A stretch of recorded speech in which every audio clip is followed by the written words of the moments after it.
glória a Deus, aleluia, muito boa noite.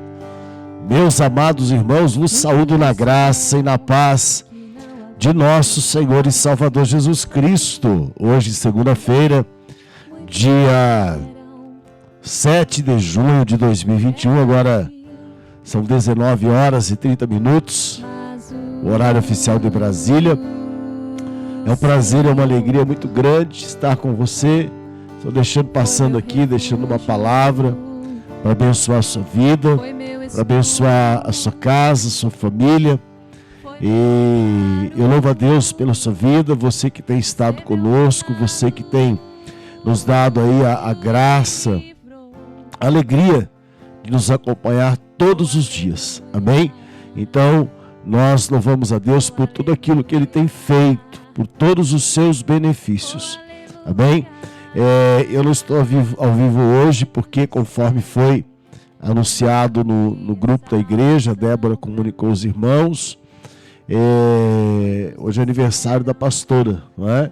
Então, nós louvamos a Deus pela sua vida, você que está se alegrando conosco nesse dia, tá bom? Então, vamos aqui, seguindo a nossa programação. Vou colocar aqui esse hino. Já está tocando, né? Vitória. E então nessa hora que estou cantando aleluia, oh aleluia,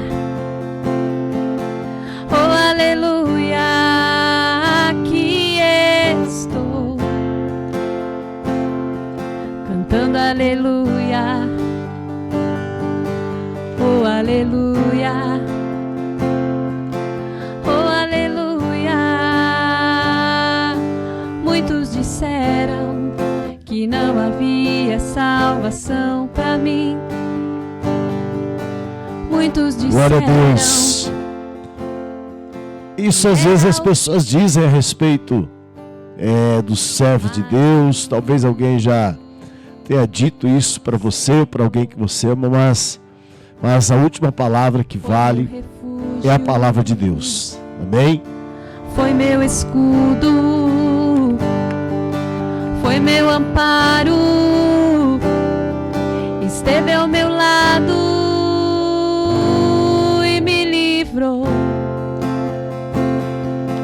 Oh aleluia, oh aleluia, oh aleluia. Muitos disseram que não havia salvação para mim. Muitos disseram que era o fim, mas o Senhor foi minha glória, mudou minha história, me deu a vitória. Então nessa hora que estou, aleluia, glória a Deus, cantando aleluia, ouvindo essa palavra, a letra dessa música, né, dessa canção, eu até me lembro de uma passagem que está no Evangelho de Mateus, no capítulo 14, uma passagem muito conhecida dos irmãos, do versículo 22 ao versículo 36. É um texto muito conhecido, um momento muito especial na vida dos discípulos, assim como na relação de Jesus para com eles, porque naquele momento, esse episódio, relatado pelo evangelista, por Mateus, assim como Marcos e João, Marcos no capítulo 6, dos versos 15 ao 21, e João 6, 15 ao 21, e Marcos no capítulo 6, do 45 ao 56. Este momento ele é narrado por esses 3 evangelistas, tá certo? Veja bem, é um momento único, por quê? Porque Jesus ele vai se manifestar aos discípulos de uma forma diferente. E o momento é único para os discípulos, porque eles estavam vivendo uma situação naquele instante em que, naturalmente, não havia razão para que eles entrassem em desespero. Não havia, aparentemente. E Jesus então vai surgir. Diz o versículo 27 de Mateus, capítulo 14. Mas Jesus imediatamente lhes disse: coragem, sou eu, não tenham medo. Coragem, sou eu, não tenham medo. Na versão revista e corrigida, o texto diz assim: Jesus, porém, lhes falou logo, imediatamente, dizendo: tende bom ânimo, sou eu, não temais. Eu estava pensando em algo que eu ouvi ontem, e eu gosto de meditar, analisar os fatos, as situações, a conduta, os pensamentos, frases que ouço. E ontem eu ouvi uma frase, e eu até estava assistindo um filme e foi dito essa frase, 2 frases. Se você pedir a Deus que Ele te dê paciência, Deus vai te dar paciência, ou Deus vai promover uma situação na qual você precise exercitar a paciência, saber esperar. E a paciência, ela está ligada diretamente à confiança em Deus, porque ter paciência não é algo fácil. Não adianta dizer que é fácil, porque não é. Principalmente para o ser humano. Não é fácil ter paciência. Haja vista, não é? A grande quantidade de casos, pessoas que sofrem de crises de ansiedade, outras angustiadas, em depressão, porque existem situações que realmente são difíceis de lidar. Mas, quando nós observamos por esse prisma, de que Deus realmente, como é que pastor, Deus não me dá paciência? Sim, Ele dá. Mas a paciência, ela é um exercício, é algo que nós precisamos aprender a fazer, através da confiança em Deus, a ter. Agora, voltando aqui, uma outra frase que vai até se relacionar melhor com o texto. Se você pedir a Deus coragem, Deus vai te fazer corajoso, ou Deus vai te oportunizar algo para que realmente você desenvolva e aprimore a coragem. Lembra-te de Josué? Quando Deus chama Josué, após a morte de Moisés, depois do pranto de Israel por 30 dias, a situação que Josué teria que enfrentar era uma situação que exigiria da sua parte muita coragem. Não era pouca, não. Mas eu já volto aqui para Mateus, tá? Não estou fora da estrada, não. Mas veja que, se você observar a vida de Josué, Josué era um general. Josué era um homem de guerra.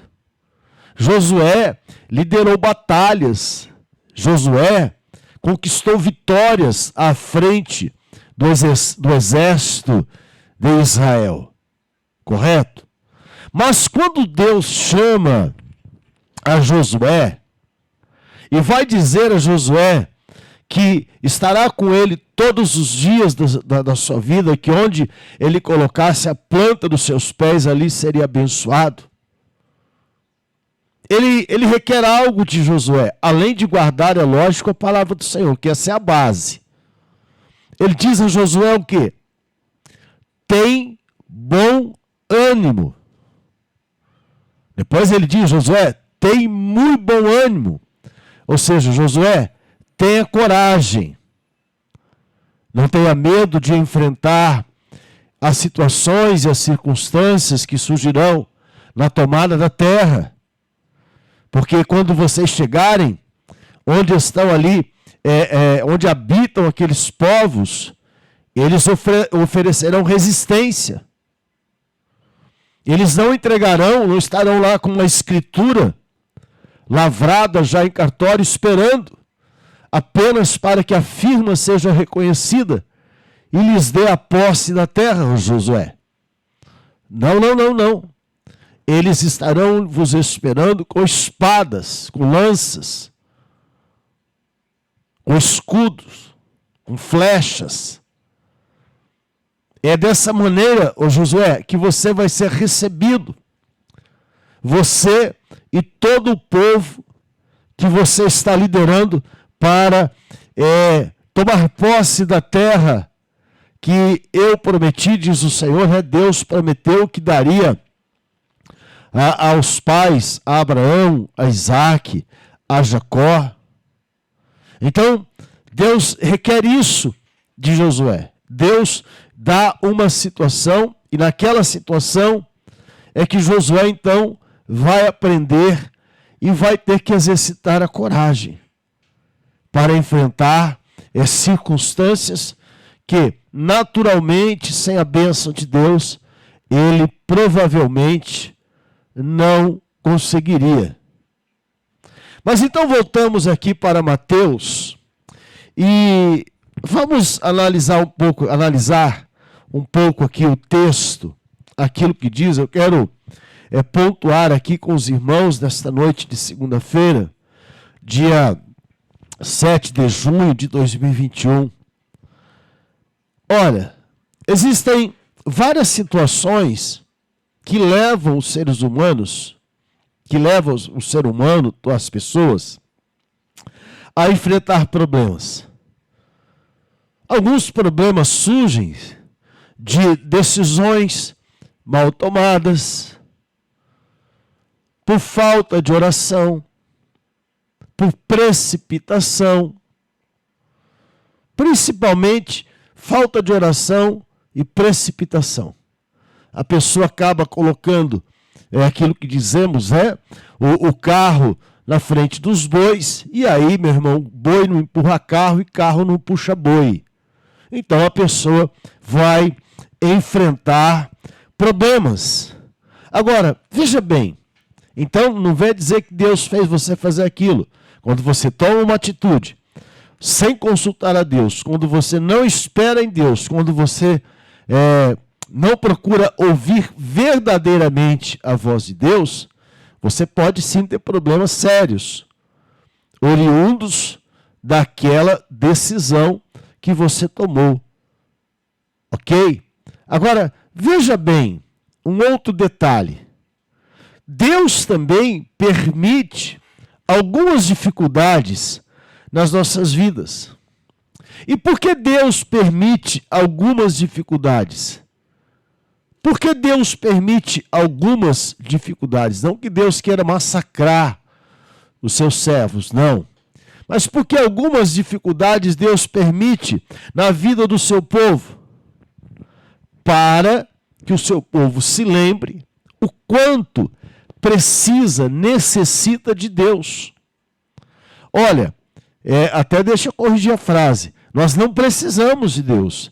Nós necessitamos de Deus. Há uma diferença muito grande entre você precisar de algo e você necessitar de algo, em você depender de algo. E nós precisamos e temos que aprender a depender de Deus.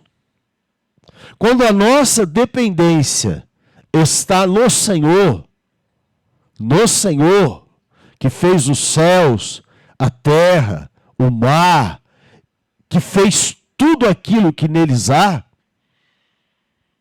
as coisas acontecem diferentes. É por isso que Deus, Ele permite, não é, algumas situações nas nossas vidas. Veja que, no texto em questão, o Senhor Jesus, Ele dá uma direção aos seus discípulos, mas Ele vai no sentido contrário. Ou seja, diz o versículo de número 22. E logo ordenou Jesus que os seus discípulos entrassem no barco e fossem adiante para o outro lado. Ou seja, fossem à frente, fossem na direção da outra margem do lago. Não é? Porque o mar da Galileia, ele é um grande lago de água doce. Então, Jesus, ele dá essa direção aos seus discípulos. Aí ele se despede da multidão e diz o texto no versículo 23, porque olha que há uma sequência. Jesus despede os seus discípulos, manda-os atravessar o mar, manda com que eles se dirijam, naveguem, melhor dizendo, para outra margem do lago, para outra margem, e ele despede aquela multidão, e ele, Jesus, sobe, diz o texto, no versículo 23, que Jesus subiu ao monte para orar à parte, longe dos discípulos que já estavam mar adentro, longe da multidão que ele havia acabado de despedir, abençoando, é claro, não é? E ele, Jesus, sozinho, diz o texto, não é? Afinal, a parte B, que a parte A, ele despede a multidão. A parte B, ele sobe ao monte para orar a parte. E a parte C diz que, e chegada já à tarde, ele estava ali só. Ele estava orando sozinho. Então veja que você vê uma multidão que volta para casa, você vê discípulos que estão dentro de um barco, navegando para outra margem do mar da Galileia, e Jesus só, orando. Percebe? Aquela multidão já havia sido alimentada ali com a palavra de Deus. Aquela multidão já havia sido alimentada com os pães e os peixes, porque aqui é narrada, é descrita por Mateus, a primeira multiplicação dos pães e dos peixes. E Jesus alimentou não apenas o corpo, mas também a alma destas pessoas. Então agora eles estão indo para os seus lares saciados, o seu corpo físico, não é? Saciado, tendo a sua fome, tendo sido alimentados por Jesus, de uma forma sobrenatural, porque Jesus não comprou os peixes no mercado, na peixaria, e os pães na padaria, mas ele operou o milagre, e houve então aquela multiplicação de peixes. Mas ele também, Jesus, está pregando, e alimenta a alma desse povo. E ele despede essa multidão. Agora que vocês estão satisfeitos, agora que o seu corpo já foi alimentado, e agora que vocês ouviram a palavra de Deus, então vocês podem voltar para os vossos lares. E assim aconteceu. Mas antes, aos seus discípulos, ele havia ordenado que navegassem, perdão, eu estou ajeitando a luz aqui, para outra margem. Então há uma separação. Ele manda os discípulos partirem antes, ok? E aí veja bem, deixa eu voltar aqui porque eu virei a página. O barco vai navegando. E diz o texto no versículo 24, que quando esse barco já estava no meio do mar, ele começou a ser açoitado pelas ondas, porque o vento era contrário. Ele começou a ser açoitado pelas ondas, porque o vento era contrário. Agora, eu quero lembrar você um fato. Da mesma forma que aquela multidão que voltara para casa, que havia sido ali despedida, né? Jesus os havia dito, olha, vocês podem voltar para casa, vocês já foram alimentados, vocês já ouviram a palavra de Deus, então a multidão foi embora. Os discípulos também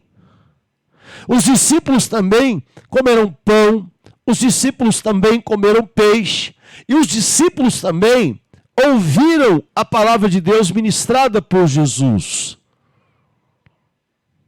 Também. Agora, eu quero lembrar a você um outro texto da palavra do Senhor, né? No Sermão da Montanha.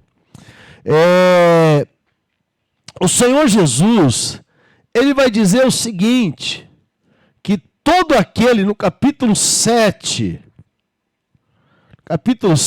a partir do versículo 24, ele diz assim, olha, todo aquele, pois, que escuta estas minhas palavras e as pratica, assemelhá-lo-ei ao homem prudente. Assemelhá-lo-ei ao homem prudente, que edificou a sua casa sobre a rocha. Ora, aqui Jesus traz uma metáfora, é uma parábola, não é?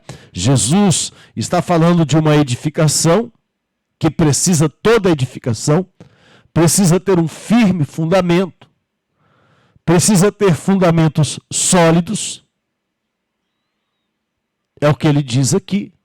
Mas ele está traçando um paralelo com a vida espiritual, com a conduta de cada um, com a relação que há entre a teoria e a prática, entre... Espera aí, irmãos, que eu acho que está estourando um pouco aí. Entre a... Glória a Deus, aleluia. Entre aquilo que se ouve e aquilo que se pratica. É isso que Jesus está dizendo.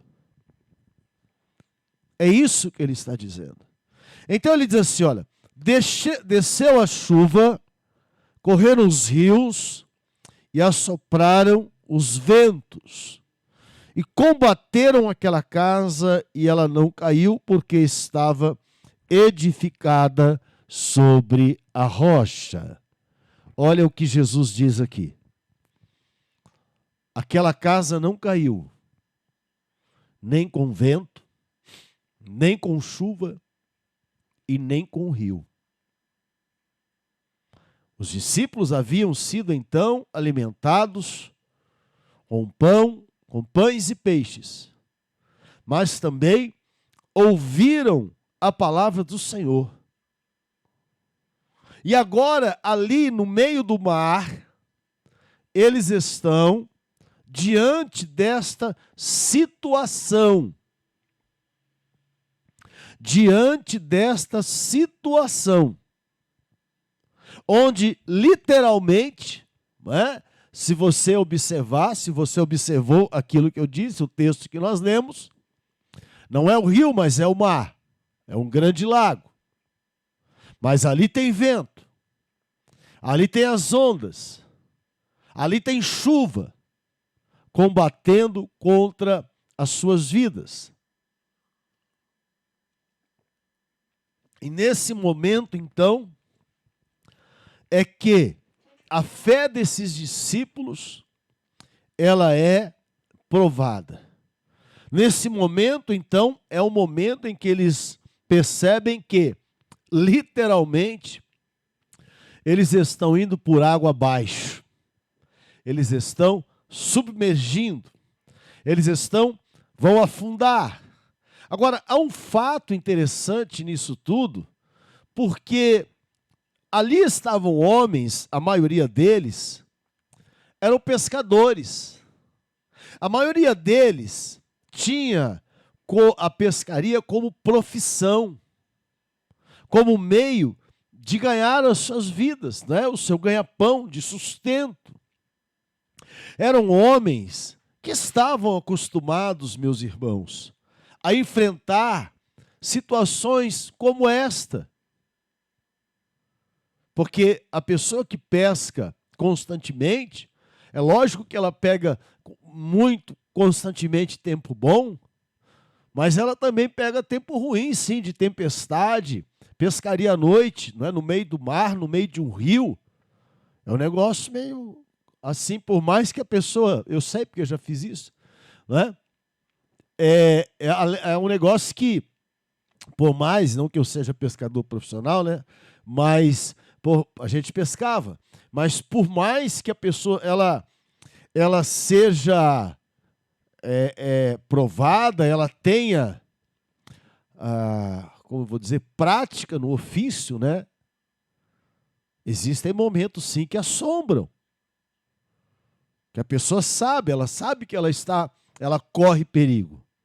Mas é interessante que você notar comigo, diz assim, olha, mas à quarta vigília da noite, ou seja, por volta das 3 horas da manhã, dirigiu-se Jesus para eles, caminhando por cima do mar. Jesus vem caminhando por cima do mar. É um fato sobrenatural. Esses homens, algumas horas antes, presenciaram outro fato sobrenatural. Qual foi o outro fato sobrenatural que eles presenciaram? 5 pães e 2 peixinhos, alimentando aproximadamente 20.000 pessoas. Aproximadamente. Diz o texto, né? 5.000 homens, sem contar aí as mulheres e as crianças. Então, o pessoal já faz uma base, uma mulher e 2 crianças, né? A gente não sabe se é tudo isso. Mas 5 pães e 2 peixinhos, só para 5.000 homens, já é algo sobrenatural, sim ou não?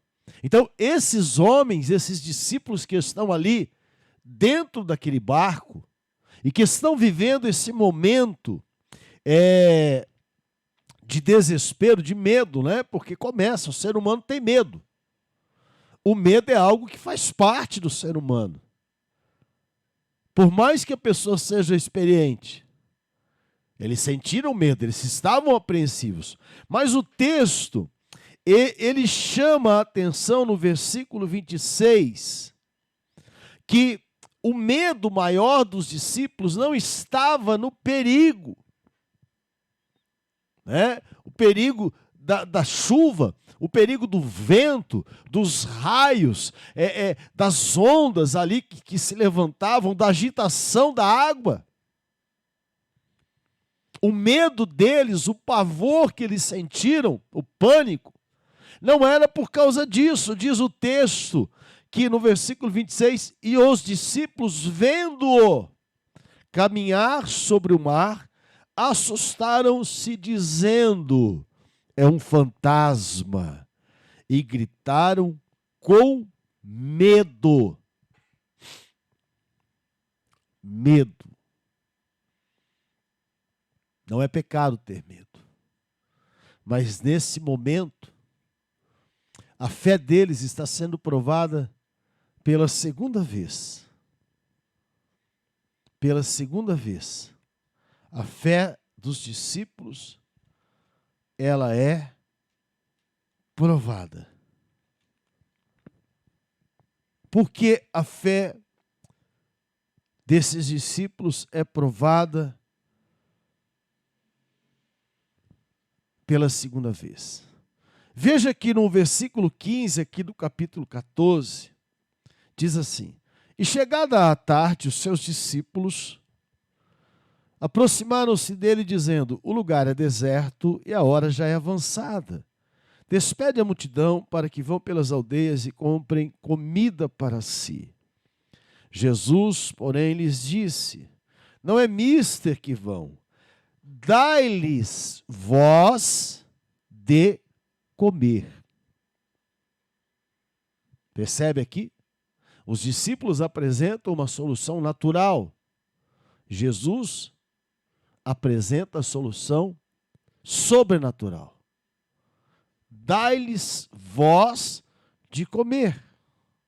Então lhes disseram: Não temos aqui senão 5 pães e 2 peixes. E ele lhes disse: Trazei-mos aqui. E tendo mandado que a multidão se assentasse sobre a erva, tomou os 5 pães e os 2 peixes, e erguendo os olhos ao céu, os abençoou, e partindo os pães, deu-os aos discípulos, e os discípulos à multidão. E comeram todos e saciaram-se, e levantaram dos pedaços que sobejaram 12 cestos cheios. Meus irmãos, preste bem atenção. Diz o final que quase 5.000 homens comeram, além das mulheres e das crianças. Agora veja bem, eles presenciaram 5 pães e 2 peixes alimentarem 5.000 homens, fora as mulheres e crianças que não haviam sido contados, e ainda 12 cestos sobrarem. Sobrou mais cestos do que o número de pães e peixes. Sim ou não? Sim. E agora, então, eles estão no meio do mar da Galileia, estão ali enfrentando aquela tempestade como pescadores, como pessoas que sabiam navegar, que sabiam como conduzir aquele barco naquela situação.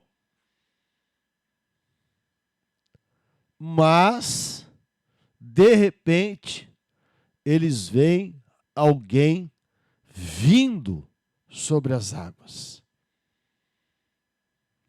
Vindo e andando. E quando eles veem o que eles pensam, em quem eles pensam que era aquele vulto. Porque realmente à noite, no meio do rio, no meio de um grande lago, com raios, ventos, chuva, dá medo, irmãos. E dá muito medo.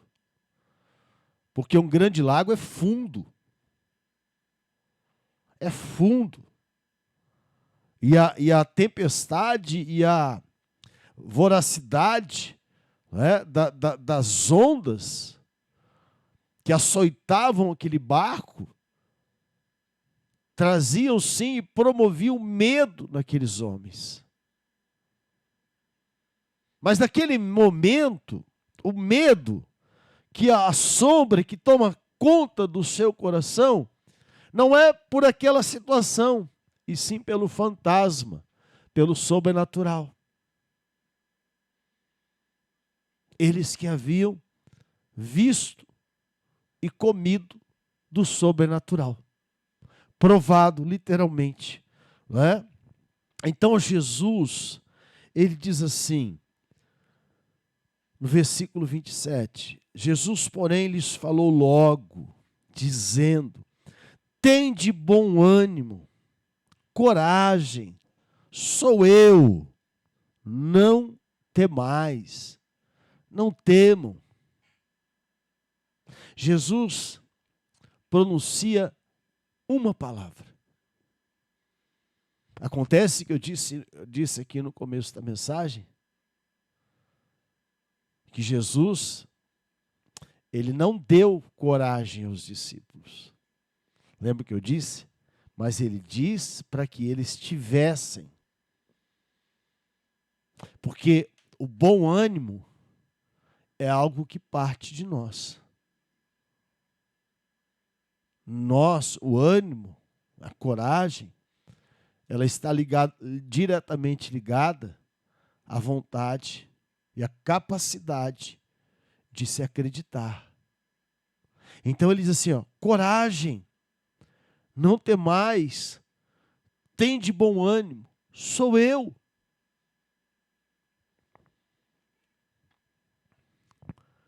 Então Pedro, o que ele diz? Ele diz assim, olha, Senhor, se és tu, manda-me ter contigo por cima das águas. Manda-me ter contigo por cima das águas.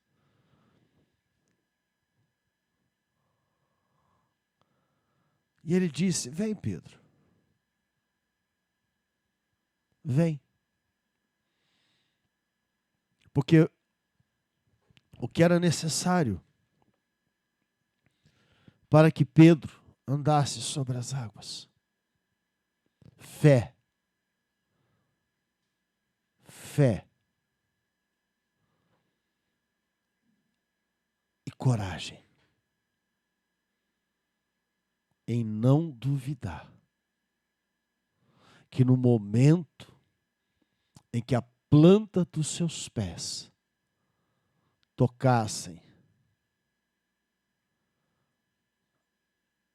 as águas,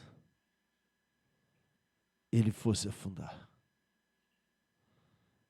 Ele não poderia duvidar, ele tinha que ter coragem e acreditar que aquelas águas sustentariam o seu peso. E ele poderia então caminhar na direção do Mestre, na direção do Senhor Jesus. E ele então, Pedro, diz o texto no final do versículo 29, andou sobre as águas para ir ter com Jesus. Ele andou sobre as águas. Porque nesse momento, meus irmãos, o Senhor Jesus não disse a Pedro, eu vou colocar uma ponte, Pedro,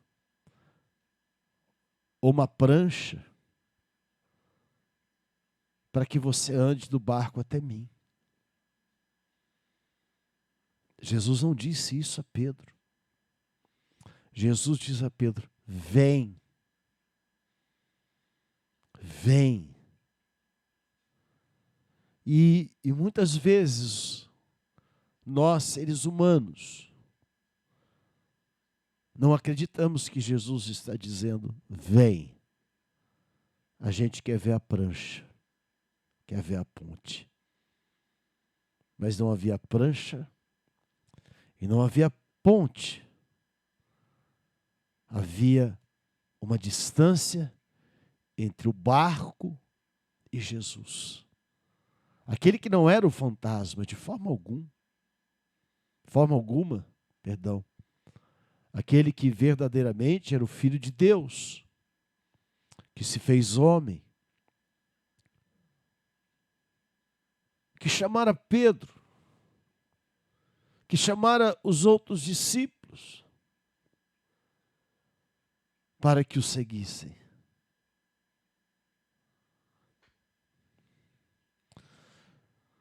Mas acontece que, assim como uma tempestade, ela é inconstante.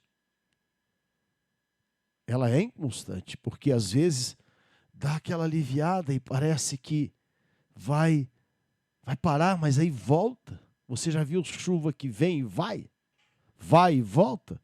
Às vezes, outro dia aconteceu uma aqui em Jabuticabal, veio na direção de Ribeirão Preto, foi na direção de Bebedouro, de repente, um pouco a chuva voltou. Do jeito que ela foi, ela voltou. Não é? Estou falando aqui numa linguagem bem simples. Então Pedro ele está indo, e quando ele olha ali para Jesus, única e exclusivamente, e ele confia nas palavras do Senhor, na palavra, melhor dizendo, que Jesus disse: vem. Jesus não disse para Pedro: Pedro, você vem, mas você põe o pé direito aqui, o esquerdo ali, o outro ali. Não. Não. Ele diz: vem. Então, naquele momento, os olhos de Pedro, o coração de Pedro, a mente de Pedro, a fé de Pedro, eles estão concentrados, ligados no Senhor. Única e exclusivamente. É por isso que ele sai do barco, ele pisa nas águas e diz o final do versículo 29, que ele andou sobre as águas para ir ter com Jesus. Pedro não deu apenas um passo. O texto diz que ele andou. Ele andou. Há algo interessante que nós precisamos entender. Mateus estava no barco. João também. Estavam ali no barco. E Marcos, que trabalhava com Pedro, não é?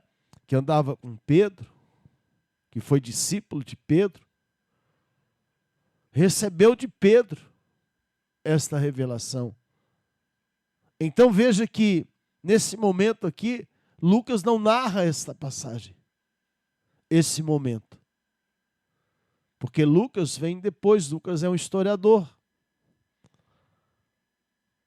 Lucas vem a mando de Teófilo para narrar, para escrever, para contar acerca dos fatos que estavam ligados à vida de Jesus, não apenas daquilo que ele começou a ensinar, mas também a fazer.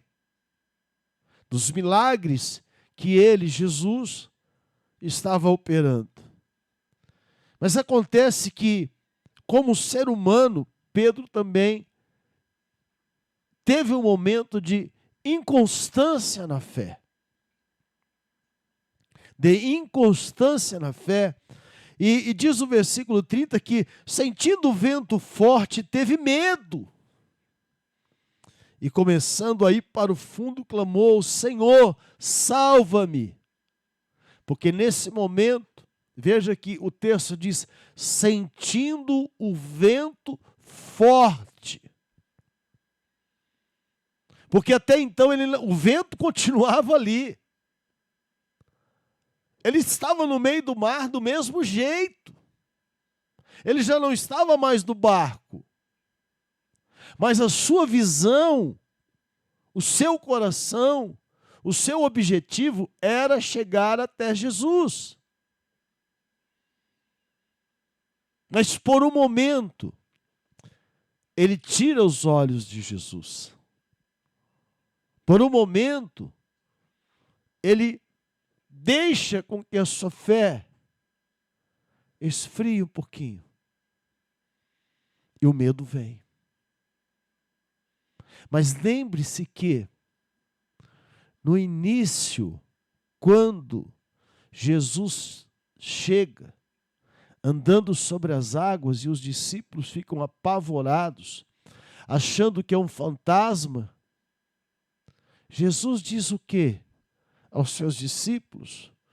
No versículo de número 27, a parte B, a parte final.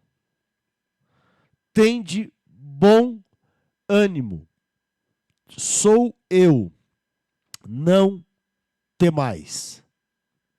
Não temo. Agora aqui, e por acreditar nessa palavra, Pedro disse: és tu, Senhor, manda que eu vá até ti sobre as águas. E agora, diz o texto, Mateus diz que quando Pedro sente o vento forte, ou seja, quando ele percebe que o vento está forte, quando ele percebe que ele está andando sobre as águas, ele teve medo. Ele teve medo. Então ele começou a afundar e ele clama ao Senhor dizendo: Senhor, salva-me.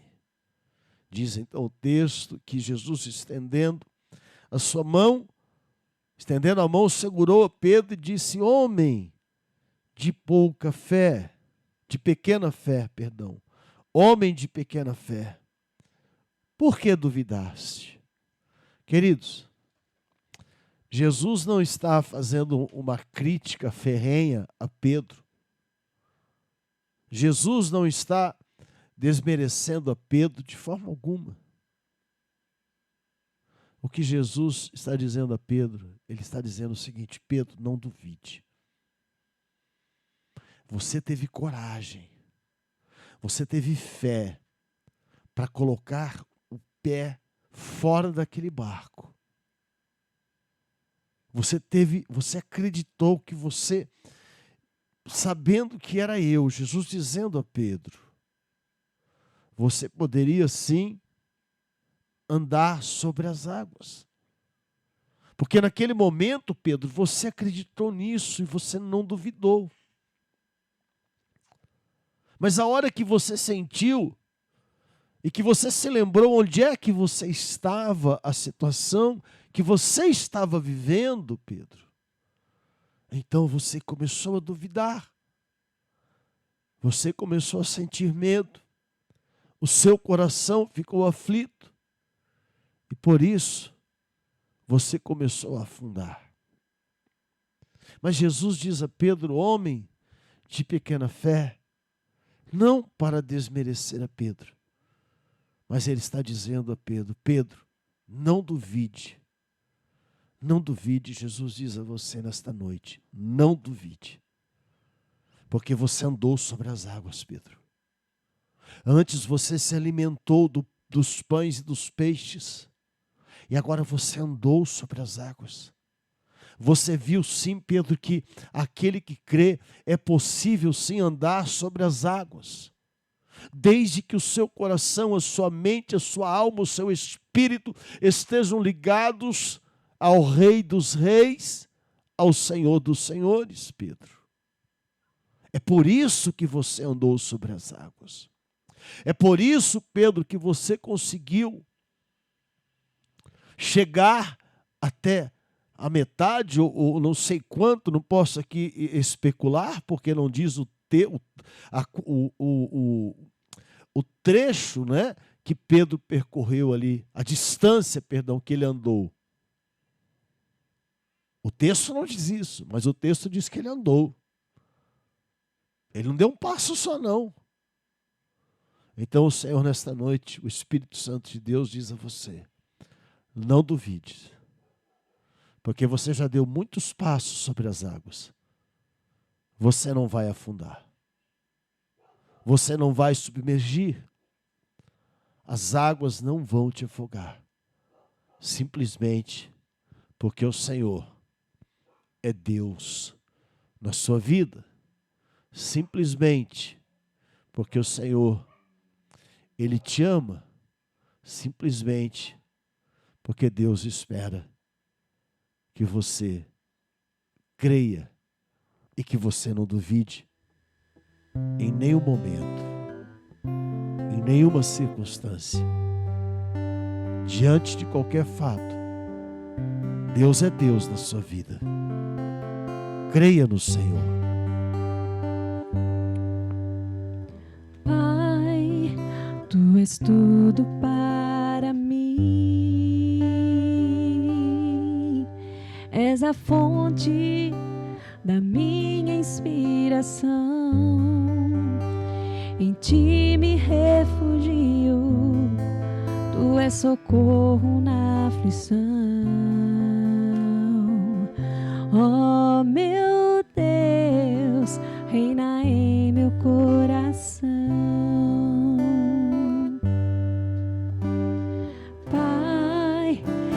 és tudo para mim.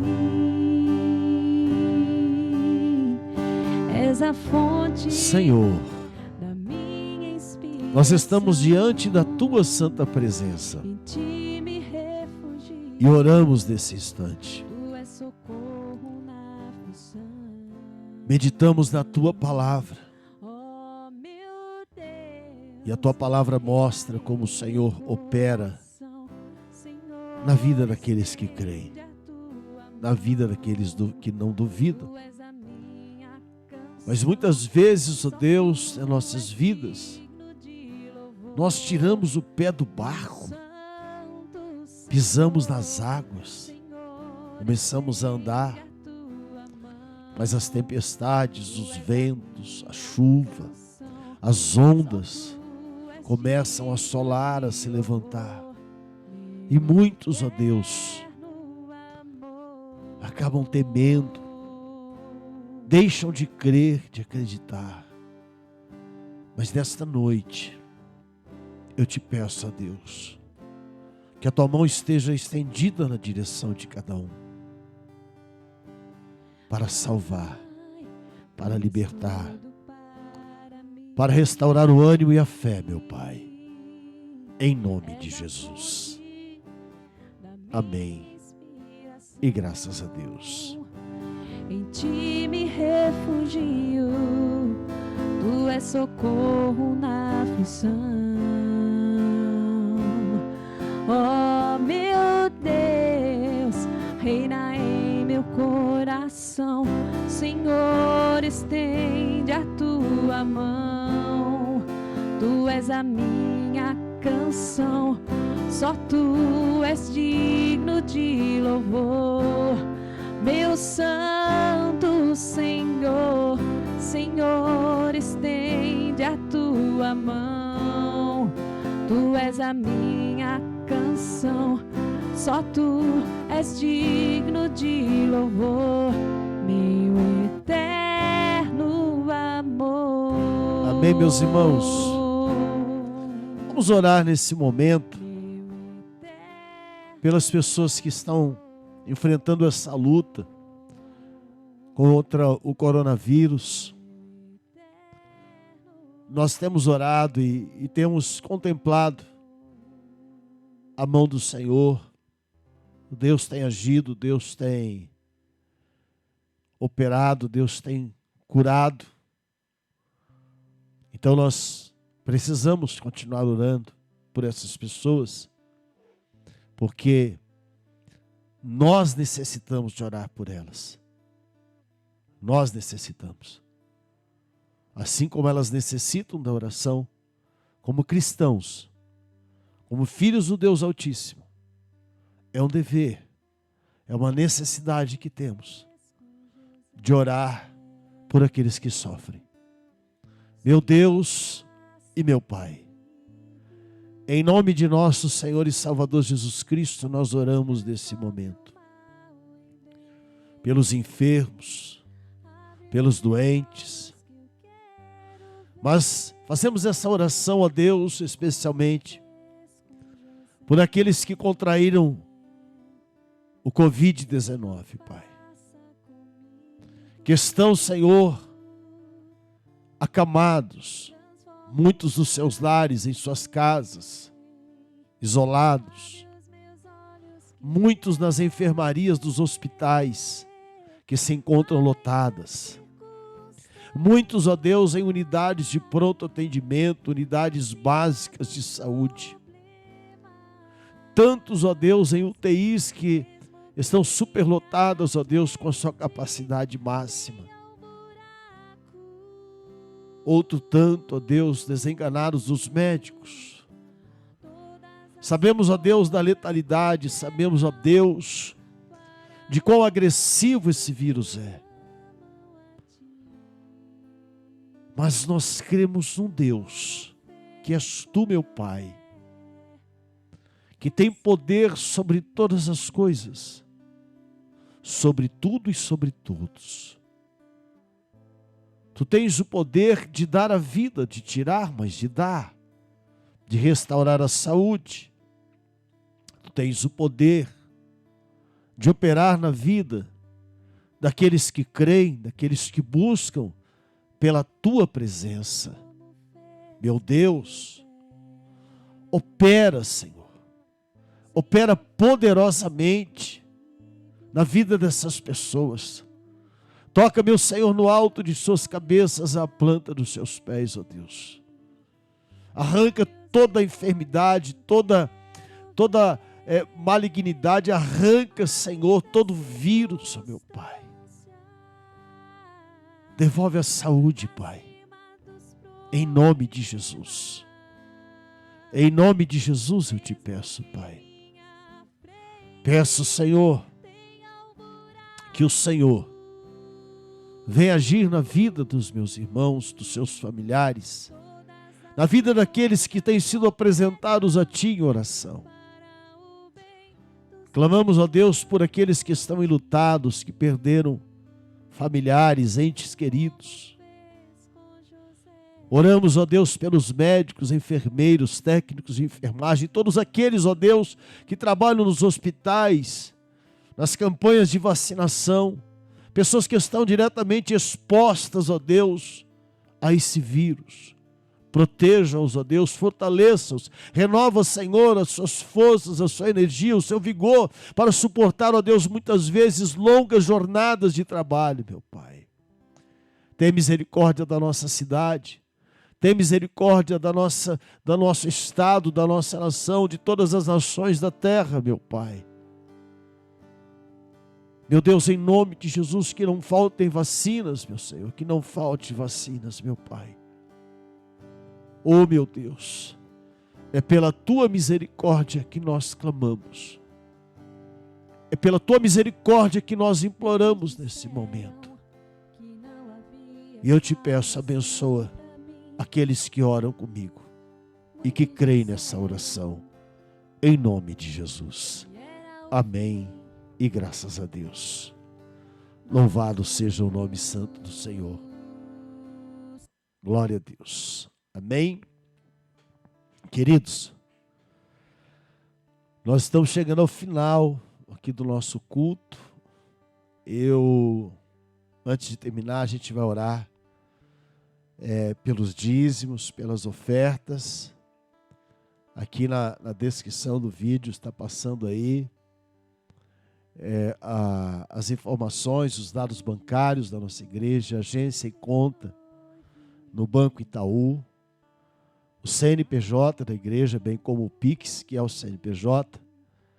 Se você quiser nos ajudar, se você quiser fazer uma oferta, se você quiser contribuir com a nossa igreja, com esta obra, fique à vontade. Você pode depositar, transferir. Se for de Jaboticabal, quiser que eu vá até você, é só entrar em contato.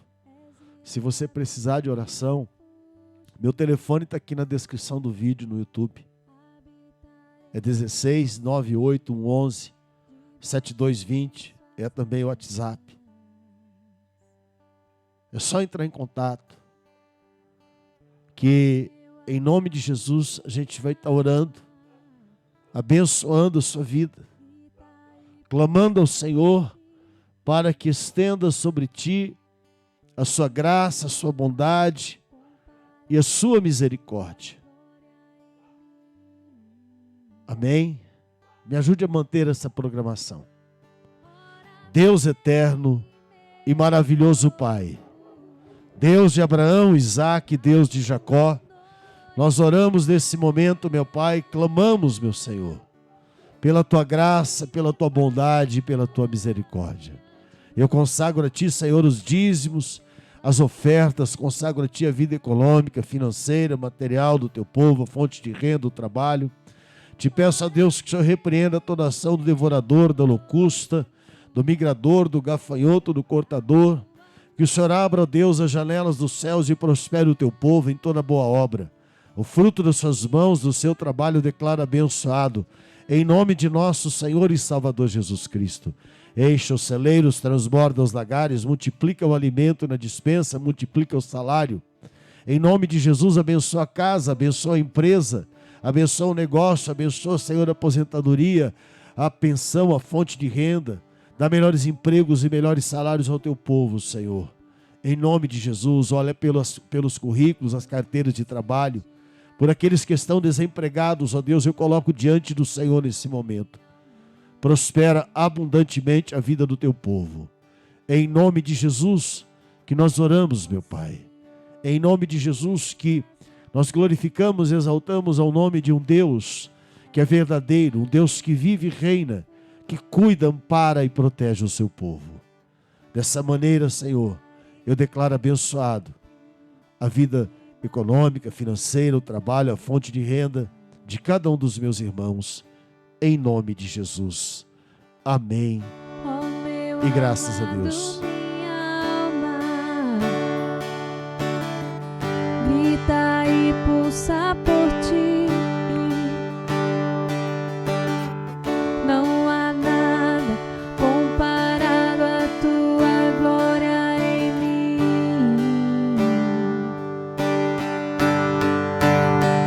Ora vem, meu noivo, resgatar tua noiva e levá-la diante do altar para contemplar tua glória. Ora vem, meu noivo, resgatar tua noiva e levá-la diante do altar para contemplar tua glória. Aleluia. Glória a Deus.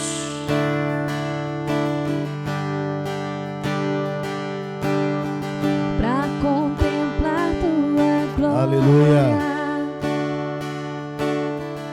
Meus irmãos, estamos chegando ao final. Vamos orar. Feche os seus olhos, por favor. Deus eterno, maravilhoso Pai, Deus de Abraão, Isaac, Deus de Jacó.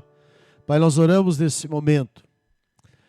Te agradecemos por tua santa presença, por nosso Senhor e Salvador Jesus Cristo, pelo teu Espírito Santo que tem nos consolado, amparado, guardado a cada momento e instante das nossas vidas.